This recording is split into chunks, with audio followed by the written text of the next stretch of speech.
Today is Hispanic Heritage Day, sponsored by Goya on 77 WABC. And we're celebrating all day long. Puerto Ricans, Dominicans, Colombians, Ecuadorians, Argentines. We're honoring Hispanic Americans and the contributions they have made to our great country.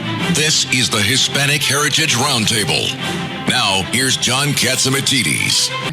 What does today mean to you? And I know that you are going to speak from the heart.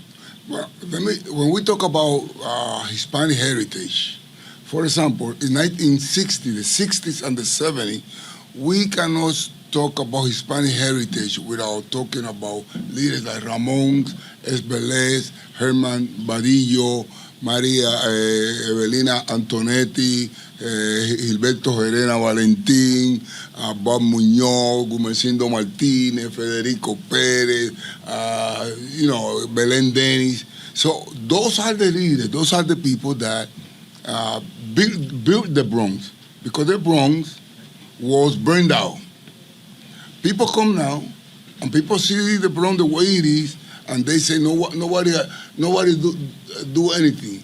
But the Bronx was burned down to the ground in the 60s and the 70s, and it was used to make terror movies from Hollywood, because that was the Bronx. But people like that, the Hispanic, mostly Puerto Rican, they built the Bronx and created new housing and the way the Bronx it is now.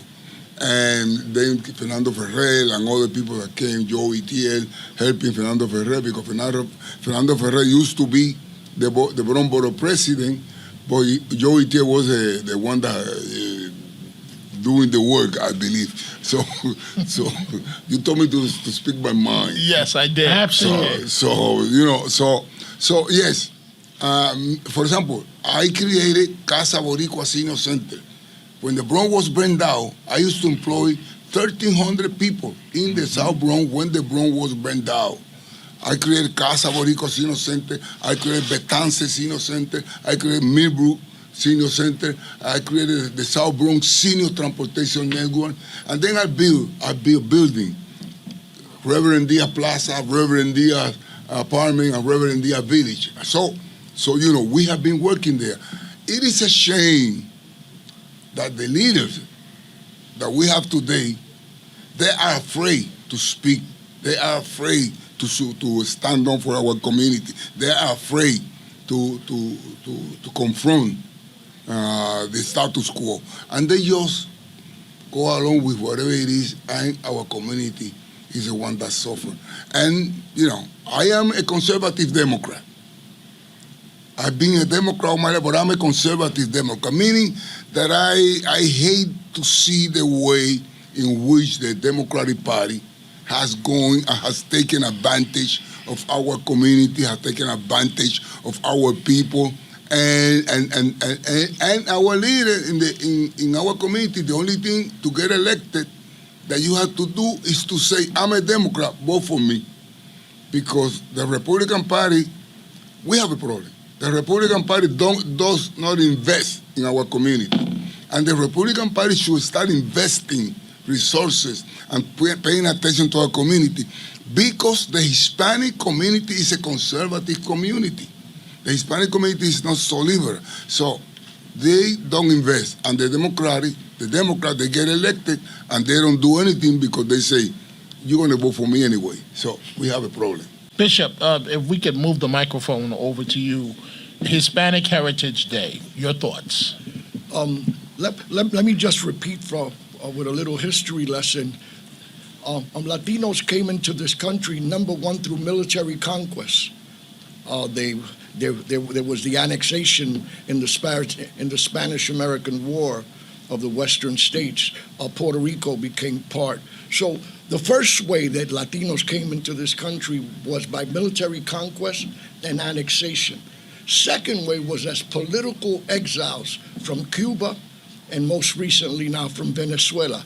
And the third way, which is ongoing, is as economic exiles. They come here looking for a better way of life. The people on the border that come in drools, they're looking like our leader here from this station. His parents came as economic exiles. They came looking for a better way of life. 13 American states have Latino names. Nevada means nieve. Montana means mountain.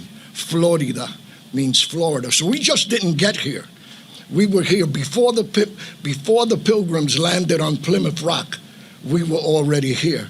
So this thing about go back to where you belong, it's really an irony. We were here before Europeans were here. So we belong here, and that's the history. Let me just end by saying the issues. A lot of people talk about immigration, and I'm an immigration advocate. I always thank the Lord for President Reagan, which was the last one to grant comprehensive immigration reform, then the last one to give amnesty and full citizenship to Latino people. He was a Republican, right?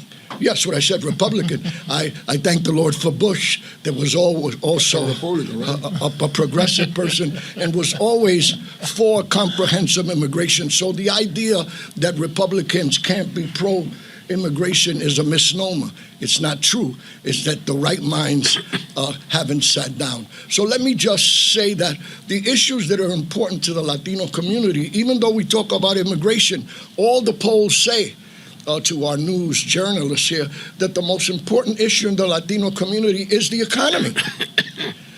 Latinos want what everyone else wants. They want economic stability. They want a good job. So one of the things that I want to celebrate on Hispanic Heritage, I want to call on Mayor Adams, and I want to call on the governor to hire more Latino as civil servants, because in the civil servant city employees, we lack representation. In state civil employees, we lack representation. Well, Dominic, one of the things that is interesting is you have the rebel rouser sitting here at the table. Reverend and I go way, way back when I was working at Con Ed and I was doing corporate contributions. I think I was the first company that went in there and got monies for the seniors and to help them along, and we've been together ever since. Fernando, I had the pleasure of meeting by accident when I was the co-coordinator for the first Bill Clinton for president. He was governor, and Fernando had his business down below from our headquarters there on the City Court building, and ever since then, we've known each other, and he was very helpful when I was working for Governor George Pataki in raising money and getting the Dominican community and other business people and business leaders to help out. And Fernando knows that I was a co-founder and helper of the first Dominican parade in Bronx County several years back, where we marched on the Grand Concourse. And Reverend Ray has been a pioneer in telling it like it is and working with the youth in the community in the West Bronx for many, many years. So all of this integrates into our dear leader of John Catsimatidis, Yes. who people should know. A couple little history quick notes is John was the first under the Gristides and his bodeguero days, okay, because when we were out there in the streets back in the old neighborhood, the people would stop and say, "There's the bodeguero, there's the," and John would say, "What are they calling me?" I said, "The grocery store man." You know, that's how they knew it. He brought Goya. He also brought from the Bronx back there Bustelo coffee, and people in the community were not aware, but he built that up by bringing it into Gristides. And look at it now, the coffee. John was instrumental in bringing for the first time a ex-governor of Puerto Rico to march in the Puerto Rican Day Parade. And he was scared to come. And he was scared to come because he said they were going to boo him, and because no governor was able, because in Puerto Rico, they would scream and yell at you, "What are you doing in New York?" John got him, and they applauded him. All the way up Fifth Avenue. All the way up Fifth Avenue. And he was so proud to be a part of John and being on his float and stuff, as well as a past governor who came to New York, a Democrat female of Puerto Rico, to endorse George Pataki in his last campaign. These are instrumental things that go on, and they put aside the issues, again, the common sense issues that are so important to all of us in New York to continue. John has, through WABC and prior to ABC, he's always been out there talking about common sense with the community, and very instrumental, him and Margot, in helping the Latino community in the city. I want to say one thing, and then I will go to you, Reverend, is I grew up in Harlem, Spanish Harlem, Harlem, on 135th Street. In the 1950s, it was the most wonderful place in the world. My mother, we used to walk up Amsterdam Avenue, down Amsterdam Avenue, across, down from Safeway there to the store that used to sell live chickens, and across 125th Street, you go to Bloomstein's, and there was zero fear. What happened? Crime, and the drugs that came in when the kids came back from Vietnam. And to me, that hurt New York City. That's why I'm saying right now, we have to put our foot down and make sure crime doesn't prevail in our city, because whether you're rich or poor or middle class, we want all New Yorkers to feel safe, because they deserve to feel safe. And we want them to take the subways and open up New York. We respect our communities. And Columbus was Hispanic. He was a little bit Italian. He was a little bit Greek.